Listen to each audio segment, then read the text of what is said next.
Buenos días, buenas tardes, buenas noches, dependiendo de en qué momento estén escuchando este programa. Soy Wilmer López, su anfitrión, y nuestro programa es Geek Lantern, un espacio donde observamos el mundo desde la perspectiva de un geek. Hoy tengo dos grandes acompañantes, Brian Camilo Vargas. ¿Qué tal? ¿Cómo están? Y Sofía Muñoz Narváez. Buenas noches, chicos. ¿Qué más? ¿Cómo están a esta hora? Con frío, un frío extremo. Sí, en Bogotá está haciendo frío últimamente, aunque parecía que iba a cambiar el clima, pero no. No, y eso que a veces hace unos soles que uno dice, me aplico bloqueador o me pongo chaqueta.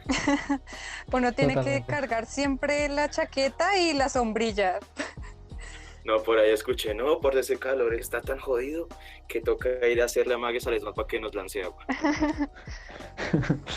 Bueno, en términos de videojuegos, ya como se sabrá, está próximo a estrenarse el Far Cry 6. Así es, juegazo. Es una muy buena saga que se enfoca en la supervivencia y todos los juegos siguen como la misma fórmula. Eres alguien que se une a un grupo pequeño que pelea contra un ejército más grande. Pasó en el Far Cry 1 contra un doctor, hacía experimentos que parecía más un Resident Evil mal hecho. Totalmente. El 2 Sí.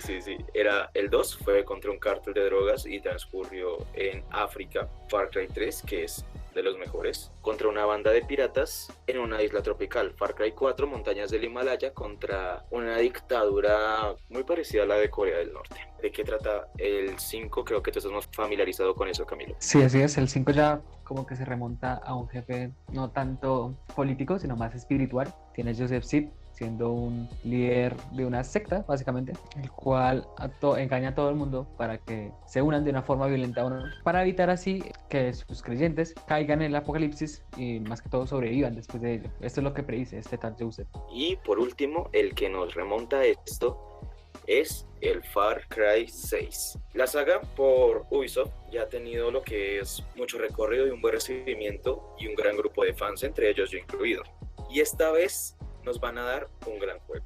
Para empezar, y que encaja con el contexto del paro nacional y lo que estamos viviendo en Colombia, y como diría Uribe, ese juego va a estar basado en Cuba, con todos esos guerrilleros comunistas.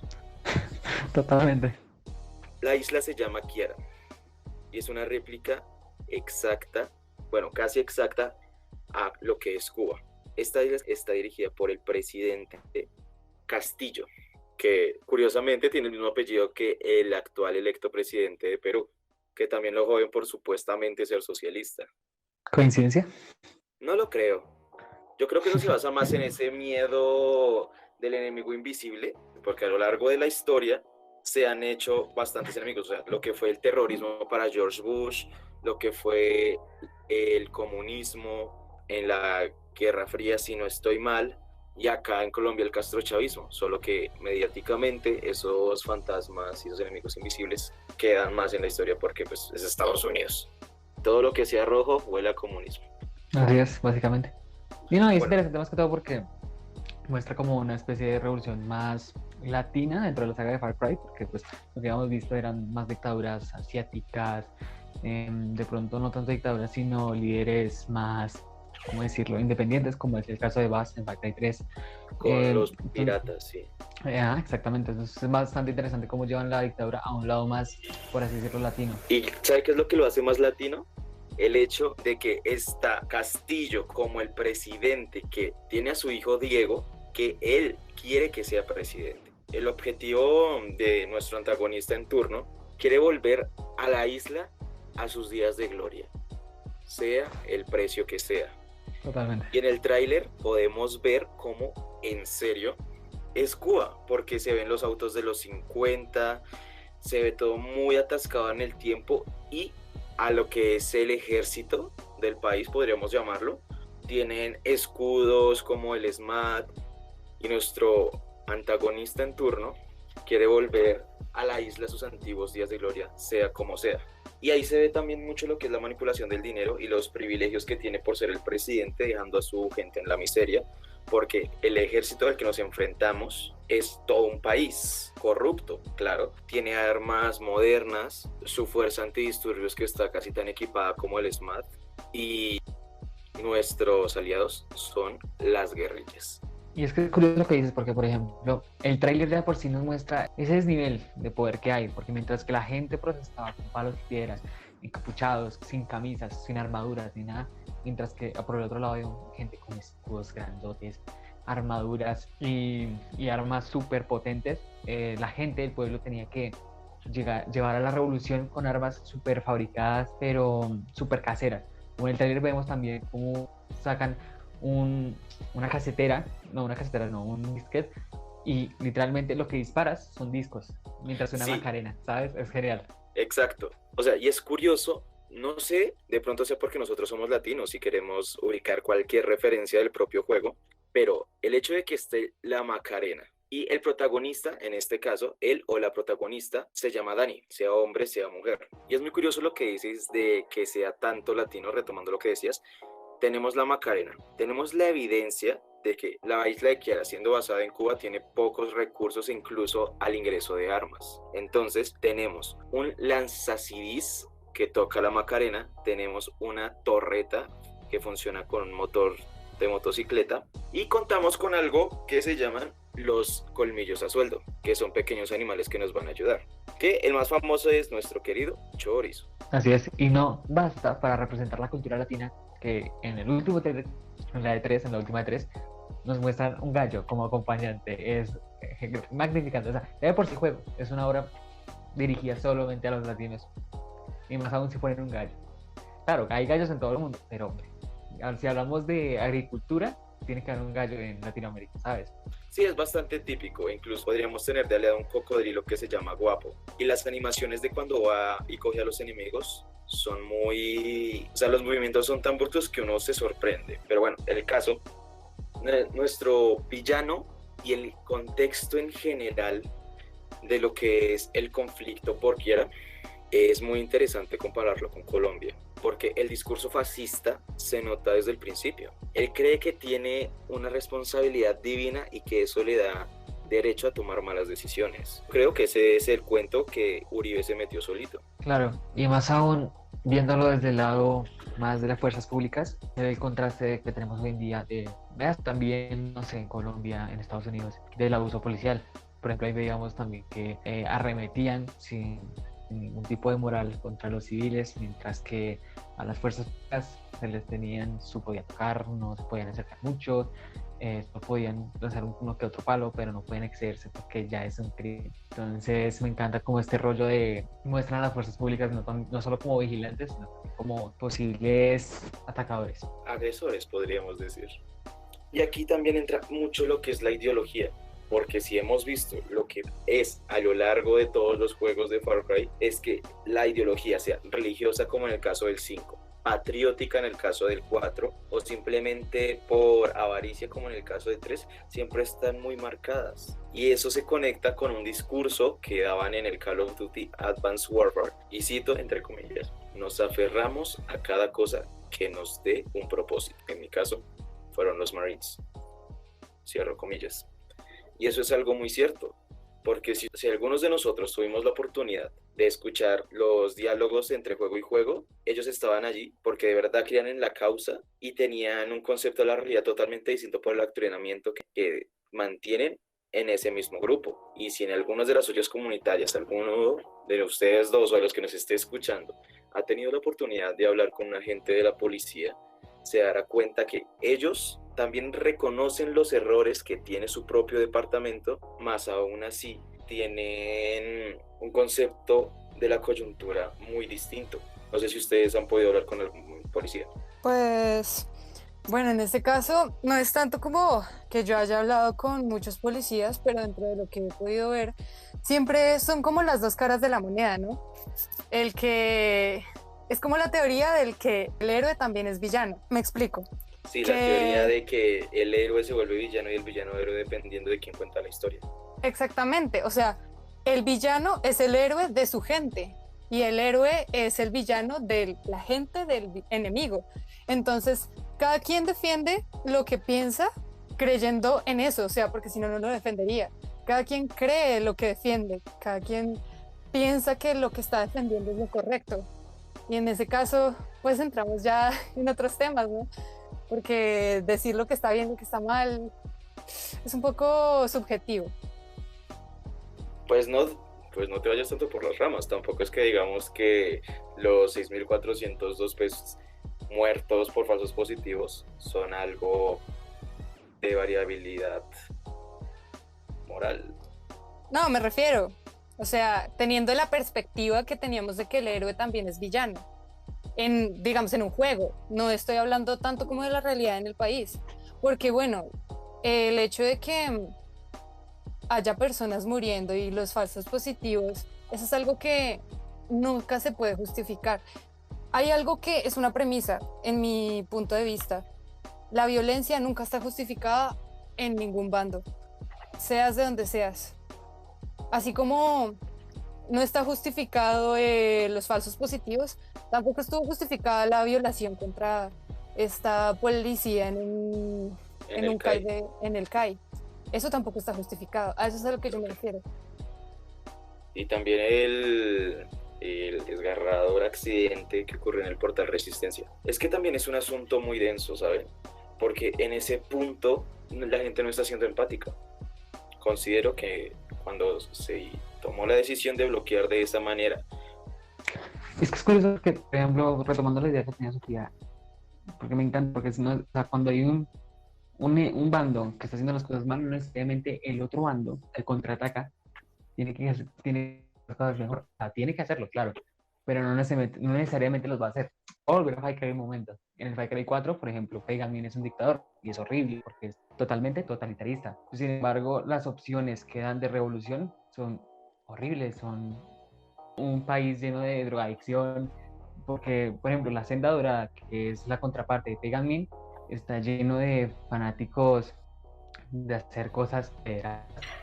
O, por otra parte, gente que quiere llenar el país de puros cultivos de drogas bastante fuertes, ¿sabes? Entonces me gusta mucho ese punto, porque cuando hay un bando haciendo las cosas mal, no necesariamente el otro bando va a hacer las cosas bien, solo porque el otro sea malo. Es muy interesante lo que toca, así un poquito de contexto para la gente que nos está oyendo, y es que al momento de tú decides si asesinar o no al dictador Pagan Min, que se parece un poquito a Colombia en el sentido de que también subsiste a base de drogas.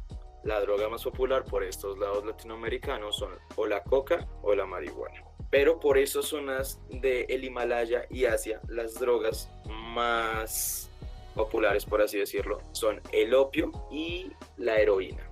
Entonces Pagan utiliza todos los cultivos para amasar su fortuna. Eso es un narcoestado de primera mano. Después, al terminar el juego, tienes dos opciones. Kyrat es el país donde se transcurre la historia, y siendo un país tercermundista, atrasado y muy fiel a sus creencias, por un lado tenemos la opción de volver a la Kyrat de antes.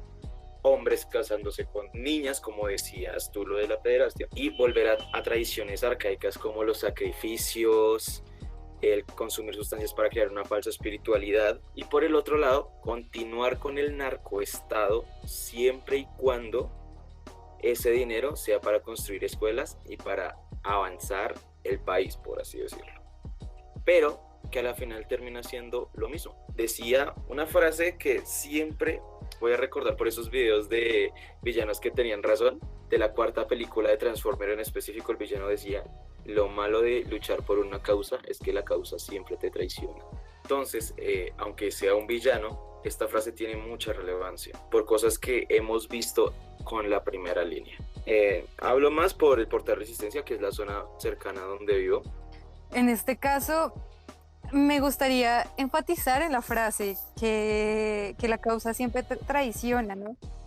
Porque el objetivo al principio es muy claro, ¿no? Para cualquier movimiento social, digo. El objetivo siempre es muy claro al principio y todo el mundo está como súper emocionado por eso, pero luego se va como tergiversando y es como un teléfono roto. Cada quien interpreta la causa de la manera en la que él la ve. O sea, cada quien interpreta la causa como se le ocurre. Y ahí es donde se pierde la causa, porque para una persona el amor puede ser violencia. Y para otra persona, pues el amor es, no sé, caricias y contacto físico. Entonces ahí es donde cambia. Exacto. Y eso de que en algún punto la causa hace que la gente pienso individualmente, aplica mucho para lo que pasó en un evento de Portal Resistencia, específicamente creo que fue un domingo, que a una chica la acosaron sexualmente, obviamente se fue a la tarima y se dijo, y no le tomaron importancia, ni nada de eso. También algunos de la primera línea han recibido acusaciones por acoso y autoritarismo. Entonces, en ciertos comportamientos pequeños, uno se da cuenta que a la larga, y esto también se conecta con otra frase, que es, el sueño del oprimido es convertirse en opresor. Así que cuando le das un poquito de poder al oprimido, no Claro. vas a saber qué hacer. Y ahí es donde las cosas empiezan a ponerse complejas, ¿no? Porque uno, ¿hasta qué punto piensa el oprimido en volverse opresor, ¿no? Que él quiere ver al que lo oprimió sufriendo lo que sufrió y pues eso es la venganza, ¿no? Pero yo pienso que para lograr como una construcción social sana, por decirlo de alguna manera, debemos pensar más en colectivo. Entonces, pensar en que no solo tenemos que luchar por una causa, sino porque el bien social sea general y no solo propio, no sea individual, sino como que sea un bien social. Exacto, que el cambio que se busca sea para el entorno y no mi entorno. Bueno, y otro ejemplo interesante podría ser tal vez en la saga de los Juegos del Hambre, ¿no? En la última película, cuando ya por fin capturan a Snow, él estaba como, yo recuerdo en la película que él estaba viendo venir esto, o sea, él estaba viendo venir que la revolución ya era suficientemente grande como para que su reinado acabara, pero algo que me queda como con ese sabor de que él sabía que la siguiente persona que estuviera en su puesto iba a ser una persona que no iba a poder como pensar una idea diferente, y por esto es que al momento de terminar la película, la nueva presidenta, la que toma la posesión de los distritos, se convierte en la nueva dictadora diciendo, vamos a inaugurar el nuevo gobierno, pues parafraseo, ¿no? No dice esto literalmente, pero vamos a inaugurar el nuevo gobierno con unos nuevos Juegos del Hambre, y es como volver a comenzar con la pesadilla, porque al final lo que el pueblo quiere es no pasar hambre, no estar mal, que no haya tanta desigualdad social como la que se veía en eso, pero al final llegó una persona nueva y sigue siendo lo que estábamos diciendo antes, el oprimido que se vuelve opresor. En vez de pensar en una idea y dejar pasar y como perdonar y saber y velar por el bien común, lo que quiere es hacerle a los demás lo que le hicieron a él. Y ahí es donde radica el problema. Claro, y es que básicamente, tomando en el contexto actual, cuando se hacen estas marchas, estos movimientos, en busca de un cambio, normalmente se tiene la iniciativa de hacer el cambio, sin embargo no se piensa mucho en el después, en el cómo. Y me acuerdo mucho otro ejemplo bastante bueno que es en Assassin's Creed Rogue, en el cual Aquiles, un líder de los asesinos, manda a Jake Cormac, el protagonista, a por un artefacto de los templarios. Esto era en Lisboa, lo cual ocasiona el famoso terremoto de Lisboa. Esto dentro del contexto del juego, obviamente la vida real no fue así, haciendo que mueran miles y miles de personas. Obviamente el protagonista se pone muy ansioso y dice que realmente él no quiso sacrificar tanta gente solo por el hecho de combatir el mal, pero esto a Aquiles, el líder asesino, no le importó, porque está tan obsesionado con esto de acabar con el enemigo, con acabar con el mal, que no le importan los motivos. Y claro, y esto suele pasar mucho en diferentes casos de protestas y demás, que con esa ansia de cambiar las cosas no se toma en cuenta los ideales, tampoco el después, tampoco el cómo se va a realizar todo esto, ¿saben? Y a quién podría afectar estos métodos. Y aquí vamos viendo un patrón, porque así como Jake en Assassin's Creed y la protagonista en los Juegos del Hambre terminaron como asesinando a las figuras dirigentes de los movimientos a los que obedecían. Y son plot twists en las tramas que nosotros seguimos recordando, porque nos identificamos con el protagonista y en cierta manera comprendemos por qué cambió de opinión. Una película que vi recientemente, que no me la había visto, es el clásico del perfecto asesino. Ahí actúa como el policía corrupto y el policía malo Gary Oldman en sus años jóvenes, que por cierto hace una gran interpretación. O sea, pero es tan corrupto que está envuelto en drogas y aún así tiene el poder de mandar un equipo SWAT a por el protagonista Y uno dice, "Uf, pero ¿cómo permiten que en un departamento de policía exista alguien tan corrupto y con tanto poder?". Y pues vivimos en Colombia. Y esto me hace pensar mucho en una película que me vi hace un tiempo que se llama V de Venganza. Y siento que esa película como que atrapa todo lo que estamos viviendo en el país. Y yo me sentí muy identificada, la volví a ver hace poco. Y me siento como con esas ganas de que uno dice, parce, necesitamos un cambio. Pero bueno, eso ya sería como lo que hablaríamos para el próximo podcast, ¿no te parece, Wilmer? Eso sería un debate muy interesante. ¿Por qué? Porque la historia original de V de Venganza fue escrita por Alan Moore, creador también de Watchmen, de DC Comics. Es un dibujante de cómics impresionante. Pero ¿qué pasa? Hay una dicotomía porque en la película luchan es contra un gobierno totalitarista y corrupto. En cambio, en el cómic lo que se quiere poner es la anarquía, una anarquía bien ejercida, parte de la autogestión del propio ser humano. Pero ese tema lo profundizaremos en nuestro próximo podcast. De momento, agradecerles mucho por sintonizarnos, por escucharnos y por hacernos parte de su día a día.